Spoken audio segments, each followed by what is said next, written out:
Cinema అయిన మహా నేను మిస్టర్ బి. నా మాట సూటిగా ఉంటుంది, మ్యాటర్ క్లియర్గా ఉంటుంది.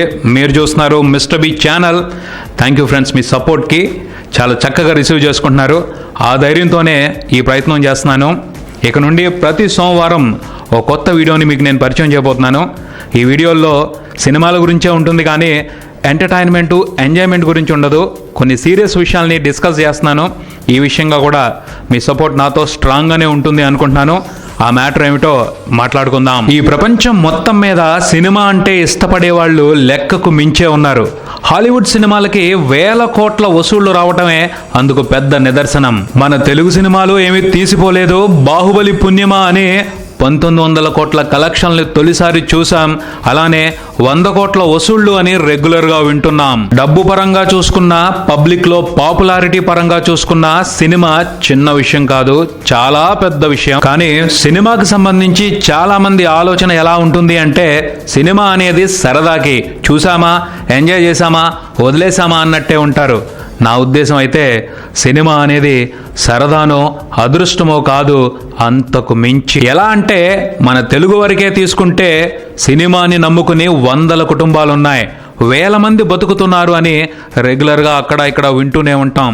కానీ వాస్తవానికి వస్తే లక్షల మంది సినిమాని నమ్ముకుని బతకొచ్చు. అయితే అలా జరగటం లేదు. ఎందుకు మాట్లాడుకుందాం. అలానే సినిమా మూలంగా ప్రభుత్వానికి ట్యాక్స్ రూపంలో కొంత ఆదాయం సమకూరుతుంది. కానీ ఇంత కొంత కాదు, ఓ రాష్ట్ర అభివృద్ధిలో భాగం పంచుకునే రేంజ్ మ్యాటర్ సినిమాకుంది. అతిశయోక్తి కాదు, సాఫ్ట్వేర్ ఇండస్ట్రీ మాదిరి ఓ రాష్ట్రాన్ని బాగు చేయగలిగే సత్తా సినిమాకుంది. అయితే ఆ రకంగా ఆలోచించే ధైర్యమే ఎవరికీ లేదు. ఎందుకు మాట్లాడుకుందాం. మొదట్లో నాకు సినిమా అంటే అందరిలాగానే సరదానే, కానీ ఆ సరదా కాస్త సీరియస్ అయింది.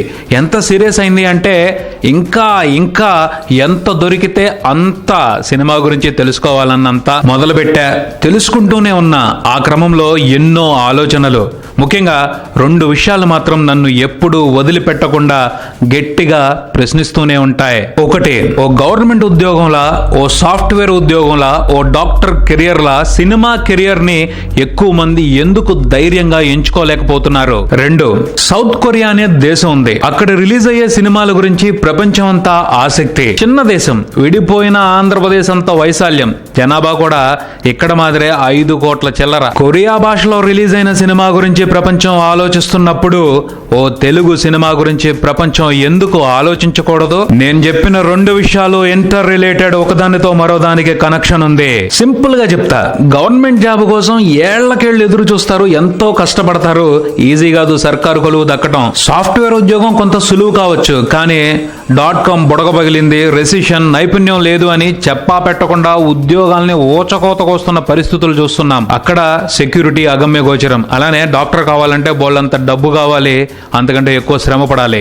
సినిమా కెరియర్ కూడా కష్టం కామన్. ఇక సెక్యూరిటీ విషయానికి వస్తే సినిమా ఇండస్ట్రీ అంత పొటెన్షియల్ ఇండస్ట్రీ మరొకటి లేదు అని చెప్తా. ఎలా అంటే 1932లో తొలి తెలుగు సినిమా రిలీజ్ అయింది. ఇప్పటికి 85 సంవత్సరాలు. ఉపయోగం లేని పరిశ్రమ అయితే, అభివృద్ధి లేని పరిశ్రమ అయితే ఇన్ని సంవత్సరాలు ఏ పరిశ్రమ అయినా ఉంటుందా? 85 సంవత్సరాల కాలంలో చాలా జరిగాయి. ఎన్నో ప్రభుత్వాలు మారాయి, ఎన్నో ప్రకృతి వైపరీత్యాలు వచ్చాయి, ఎంతో మంది పుట్టారు, కొంతమంది పోయారు.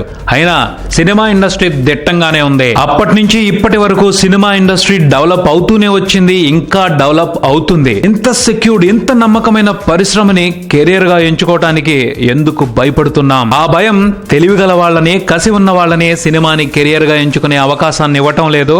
అతి కొద్ది మంది మాత్రమే తెలివిగల వాళ్ళు ఇండస్ట్రీకి వస్తున్నారు. అలా వచ్చిన వాళ్ళు కూడా పరిశ్రమ ఒత్తిళ్లతో కొట్టుమిట్టాడుతూ ఏదో బండిని అలా లాగిన్ చేస్తున్నారు. ప్యాషన్ తో కాదు, పాపులారిటీ మీద మోజును పెంచుకునే సినిమా ఇండస్ట్రీకి వస్తున్న వాళ్ళు ఎక్కువ మంది. అలాంటప్పుడు ప్రపంచాన్ని మెప్పించే సినిమాలు ఎలా వస్తాయి? ప్రపంచాన్ని మెప్పించే సినిమా పడితే తెలుగు సినిమా మార్కెట్ 100 కోట్లు కాదు, 1000 కోట్లు కావచ్చు, అంతకంటే ఎక్కువ కావచ్చు. నాకు నమ్మకం ఉంది, మన తెలుగు వాళ్ళలో ఆ సత్తా ఉంది. మనలో చాలా మంది అద్భుతమైన మేధస్సు కల వాళ్ళు ఉన్నారు.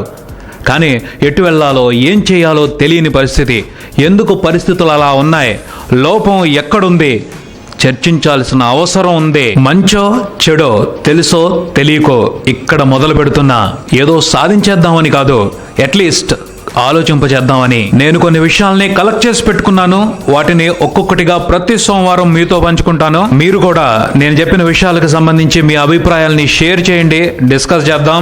ఆ డిస్కషన్ నుంచి కొన్నైనా మంచి ప్రయత్నాలు పుడతాయని చిన్న ఆశ. ఈ విషయంగా నేను అందరినీ ఫోర్స్ చేయట్లేదు.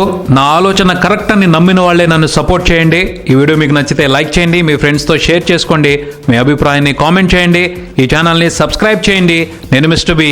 Keep watching mister B channel. Thank you.